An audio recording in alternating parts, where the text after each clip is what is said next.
This is the Lone Crater YouTube. We hope this video helps. You start by launching Task Scheduler with admin rights so tasks can run unattended.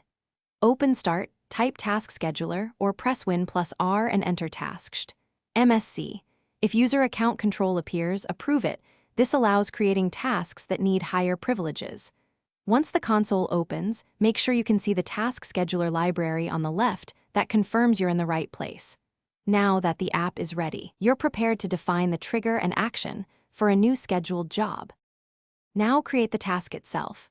Choose Create Task for full control, create basic TaskWorks for simple schedules. Give it a clear name and description, select the user account to run under, and check Run with highest privileges when the job needs admin access.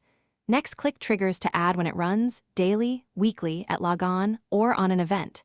Then open Actions and point to the program or script, include arguments and a Start in folder. Once configured, you'll fine-tune conditions and settings.